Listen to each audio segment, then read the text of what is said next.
The COVID-19 pandemic has hurt many sectors of the economy, but the tourism sector is among the hardest hit.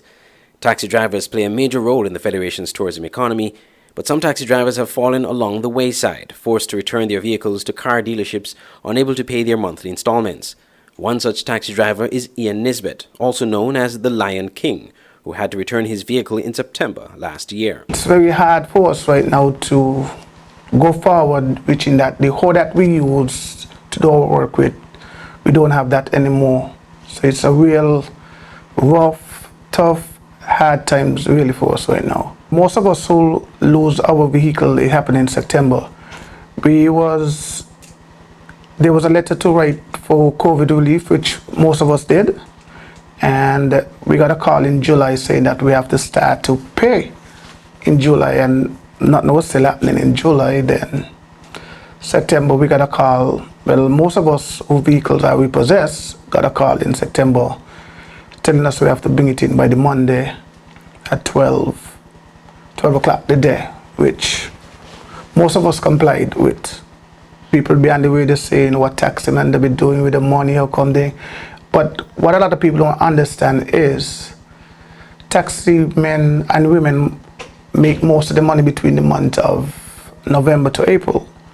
Usually after that you get a one to both. So that same money that you save, you end up using it back at least 6 months, going back down the line till the season starts. So people look at it like it's a bit of also taxi man out there making money and that thing. But people don't understand the overhead that taxi men have a month time. Because for example, just between the payment alone for my bus and gas, it costs me like over $3,500 a month. And how many people working for that? Mr. Nisbet said he was hoping that the dealership would have afforded him an opportunity to pay smaller installments and maybe even lower the interest rates until taxi drivers are able to rebound from the economic situation. He also had some suggestions as to what he hopes could have been done to assist taxi drivers who are experiencing similar difficulties. You can't tell me, like, somebody working in the hotel industry who've been home for nearly a year, 9 months, then nothing doing because things, so they may work once, maybe twice right now because of how limited it is right now before we get back to full normal. Then they still have that same overhead expense all the time.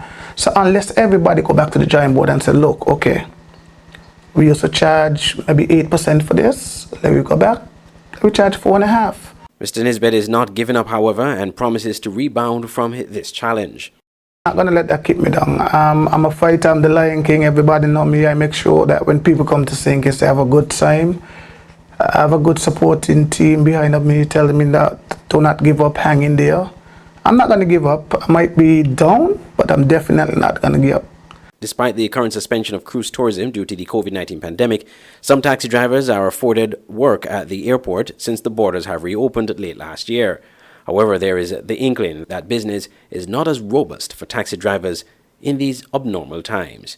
I'm Andre Huey reporting for SKN Newsline.